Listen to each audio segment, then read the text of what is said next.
Čaute, ahojte. Vítajte v ďalšej časti nášho podcastu, videa a všetkého možného a našej aktivity Brainwave. Spolu so mnou tu je Jarko, vítaj. A dnes máme opäť zaujímavú tému. Dneska sa pobavíme na tému vodca, lomitko, líder a povieme si, alebo povieš nám, že ako toho lídera možno odhaliť a ako ho odhaliť v tíme, čo robiť, keď máme viac lídrov v jednom tíme, čo robiť, keď nemáme ani jedného lídra v tíme a ako na ňo reaguje tým a ešte nejaké ďalšie to potom ešte zoberiem.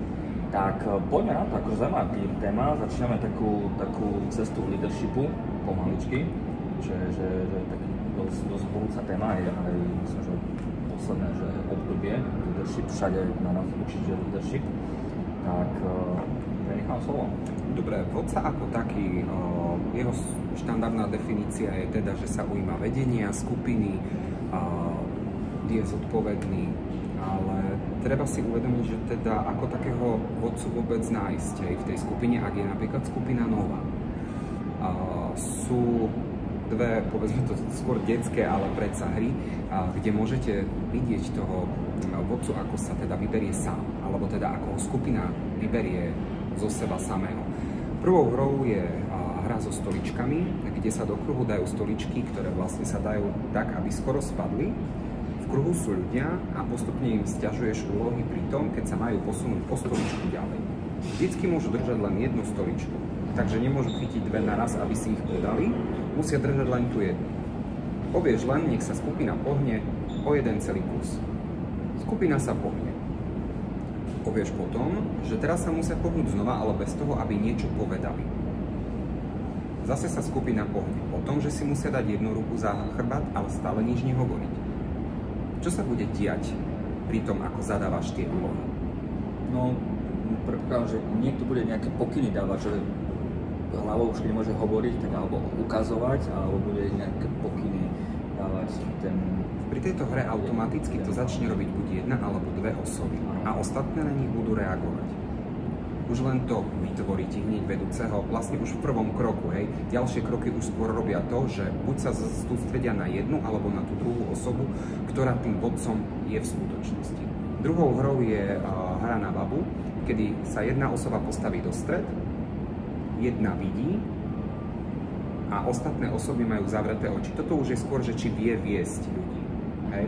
Čiže môžeš každému povedať, nech urobí jeden krok dopredu, dozadu, doprava, doľava. Ale všetci sú pootačaní inak. Tvojím cieľom je vlastne dostať všetky osoby k tej jednej, ktorá sa nehybe, pretože ty vidíš. Záleží na tom potom, že či ťa všetci ostatní budú počúvať, alebo už z tých, čo nevidia, sa začne jeden ozývať a bude toho vedúceho opravovať. Inak túto hru som hral na jednom školení, že presne taký vláčik sme robili slepý a tá jedna osoba vidiaca nás navigovala po miestnosti, aj prekážky tam boli okolo kvetu a neviem čo. A akože bolo to, že vtipné a nedopadlo to dobre. Ak totiž to vedúci nevie svoj tým usmerniť, tak to vedúci nie je, ale začne sa ozývať niekto z tých ľudí, ktorí nevidia a budú mu radiť, čo majú robiť a kedy, čo má robiť, alebo bude viesť celú tú skupinu, aj keď nevidí. Hej. Bolo vidno, že my sa tam striedali potom a bolo vidno, že áno, že niekto to zvládal lepšie, niekto to zvládal horšie. Presne, že niekedy sme sa fakt, že domotali a popadali a niekedy sme, keď nás nejaký iný človek navigoval, tak sme pekne prešli tým ľudiskom dôvodom. Cez tieto dve hry, alebo ktorú si vyberieš, ti vlastne vznikne hierarchia troch, alebo teda vytipuješ si tri typy ľudí. Prvý je vedúci sám. Má vysoké sebavedomie a vysokú autoritu. Vodca, pardon. Vodca alebo líder. Potom máš sekundárneho, na ňo sa ľudia začnú spoliehať, ak ten hlavný vodca vlastne tam nie je. Hej. Jeho úroveň sebavedomia je strednej úrovne, alebo teda jeho charizma nie je tak silná ako hlavného, ale berú ho ako svojho vodcu v prípade neúčasti toho prvého. Zvyšní ľudia potom sa už radia do triedy stádo.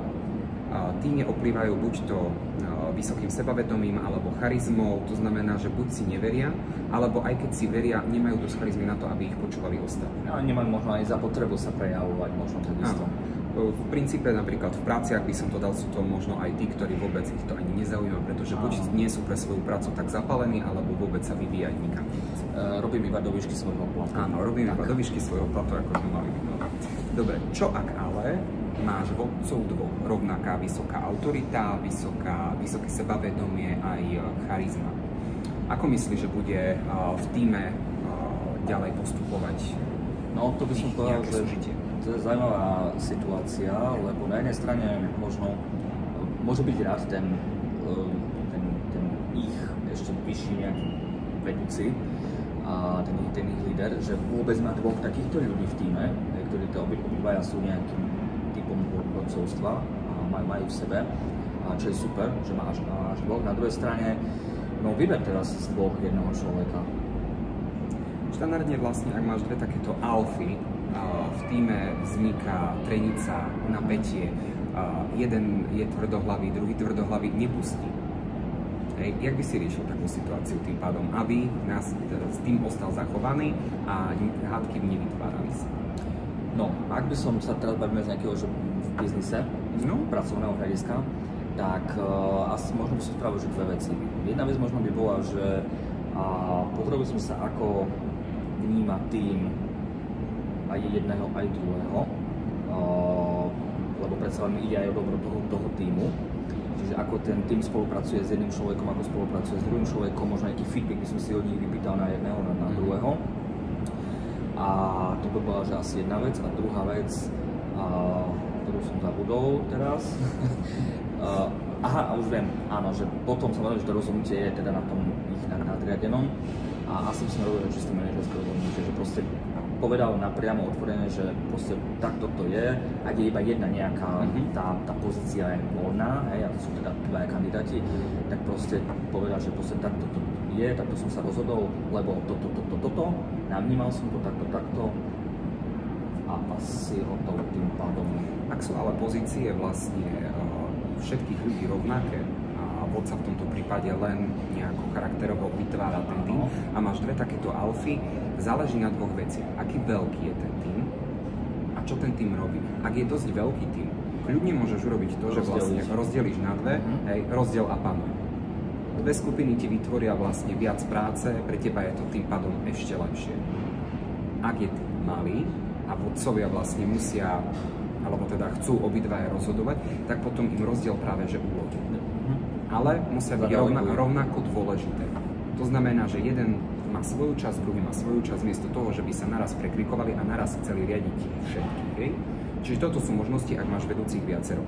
Ak nie je vedúci žiaden, čož je možno 5% šanca, lebo časom sa niekto toho vedenia ujme prirodzene skôr či neskôr, ale ak takéto niečo nie je, tak črta celého týmu bude, že tým sa správa chaoticky, buď neplní, alebo nevie robiť svoje úkony, pravá ruka nevie, čo robí ľava, doslova. Každý robí iba sám za seba, lebo tam nie je žiaden vodca. Áno.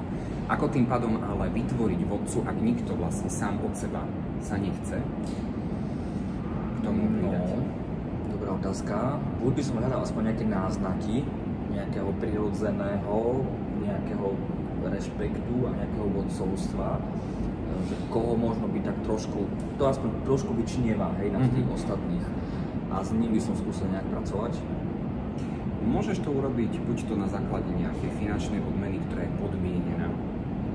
Lebo ak ju dáš, že vieš čo, ak budeš robiť túto robotu, máš odo mňa 50 €, ten človek bude čakať stále.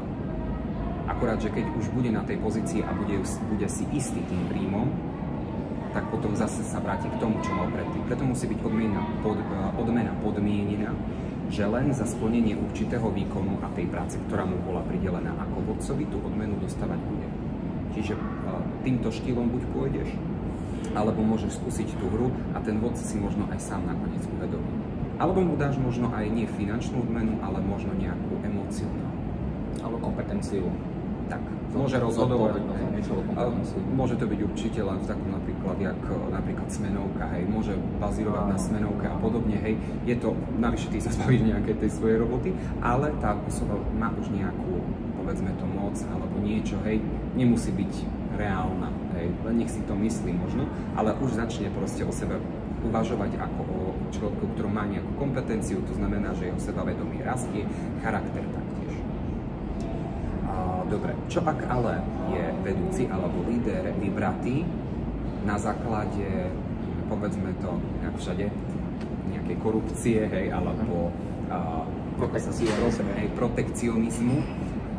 Povedzme to, že máš... Lebo on je tu už 10 rokov, tak on si to zaslúži a hotovo a pritom vôbec možno nemáte kompetencie a schopnosti. Máš tým ľudí, ktorí vlastne mali tú istú robotu, ten istý nápor práce, všetko a z jedného z nich teraz vyťahneš na vedúceho pre ten daný tým. Hej. Čiže, čo sa môže stať? A môže to rozbiť tým, lebo nemusia s tým súhlasiť. Opäť môže to byť, že ho buď vyseparujú, alebo začne robiť nejaký bojkot. Tým pádom negatívna atmosféra v týme a tak ďalej. Vieš čo, 3-krát som sa stretol s týmto typom povýšenia. Ako prvé, čo som si všimol, ak osoba nie je pripravená na to robiť vodcu, čiže len dostane odrazu do ruky nejakú väčšiu moc, prvé, čo začne robiť je, že začne tých ľudí ale že brutálne podporovať. Samozrejme, na čo oni budú reagovať, že no ale tak keď si bol taký, jak my, toto si nerobil, prečo to chceš po nás? Hej? Čiže on útočí na nich, oni útočia na nich. Nemajú voči nemu totiž to rešpekt a on si ho vybudovať nevie inak, než tak, že začne proste na to tlačiť. Tu už vlastne prichádzame do tretej časti vlastne, ktorú som chcel rozobrať, a to je vlastne vytvorenie si rešpektu. Rešpekt si vlastne môžeš ako vedúci vytvoriť alebo udržať 3 spôsobmi. Prvý je presne ten nátlak. Hej. Rešpekt v rámci strachu. Spôsobom. Hej. Ak to neurobíš, stane sa to. Hej. Budeš mať menej, lebo to. Hej. Jaký myslíš, že je tento typ rešpektu? Udržateľný, neudržateľný? Krátkodobý. To je taký, že iba bičom. To sú krátkodobé. Áno, on to urobí teraz, hej, na tú chvíľku. Ale nemá to, že to urobil hľadiska, to nie je dobré. Dobre. Ďalší typ je skrze pomoc. Ľudia sú takí, že ak im s niečím dosť pomôžeš, väčšinou sa ti chcú nejako revanšovať, tým pádom budú robiť to, čo si im povedal. Ak myslíš, že je tento trend? Že ťa budú zneužívať potom? Áno, dochádza potom k zneužívaniu, pretože ak si mi pomohol raz, prečo mi nechceš pomôcť znova? A je to ľahšie pre mňa opýtať si pomoc a urob čo za mňa. A viac menej tým sa stane vlastne vodcom a ty budeš ten, ktorý bude tá ovca, hej. Čiže budeš zneužívaný. A tretí typ je skrze tvoje vedomosti. Vedia, že sa na teba môžu spoľahnúť, pretože to vieš. To nie je podobné ako ten druhý, že tiež to spravíš za nich v podstate? Skôr myslím na ten štýl, že ak je nejaký problém, niečo, čo vlastne tým nestíhal, alebo teda nevedel, tak to bude na teba. Nie, tak počkaj. Opýtajú sa ťa, že čo majú v takomto prípade robiť. Neurobíš prácu za nich, len ich nasmerneš. Alebo skrze coaching, čo vlastne tiež je jedna z tým, čo budeme rozoberať, im ukážeš, alebo teda ich dovedieš k tomu, aby na to prišli sami. Pretože vieš, kam máš docieliť. Myslíš, že takýto trend je skôr dodržateľný?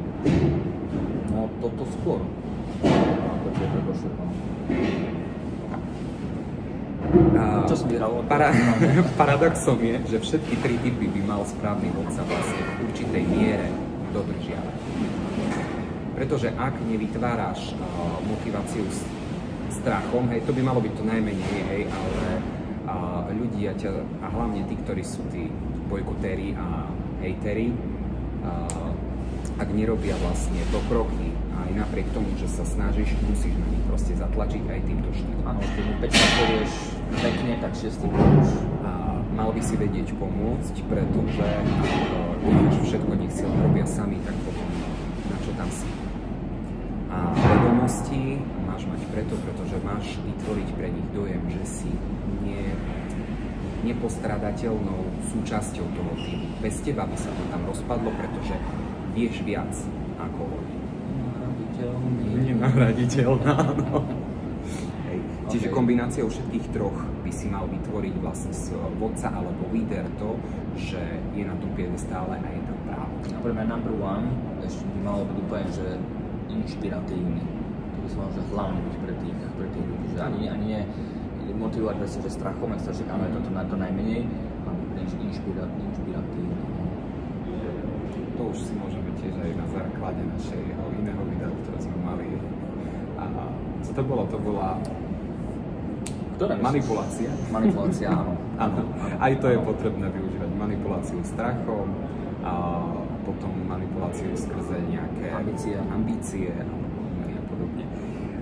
Áno.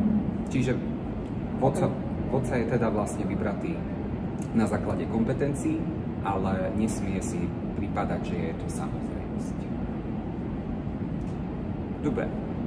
Super. To máš ešte nejaké doplňujúce? Nemám, dobrá téma, leadership, to si dáme určite ďalej, že pokračovanie. A takže vieme, že ako zvoliť toho lídra, tam dávajú nejaké hry, nejaké tipy, ako odhaviť, ak sa sám neprejaví, čo robiť, keď mám dvoch alfa samcov v týme, čo robiť, keď mám ani jedného, a ako si vybudovať rešpekt teda ten líder mal teda vyzerať, fungovať. V ďalšom videu si potom ešte aj rozoberieme, ako takýto vodca by mal postupovať, aby nedošlo k jeho vyhoreniu, pretože je fajn byť za toho vodcu, každý by sme chceli byť, ale je to dosť zaťažujúce na psychiku a ako teda robiť v to, aby sme boli tak produktívni stále. Super, dobre, ten díky pekne. Ja ďakujem tiež. A dúfam, že sa páčila časť, no a vidíme sa nejaké pri ďalšej časti, pri ďalšej časti vidíme, počujeme, keby niečo, hoďte nám komenty, kľudne, a to je všetko, ďakujem pekne. Čaute. Ďakujem.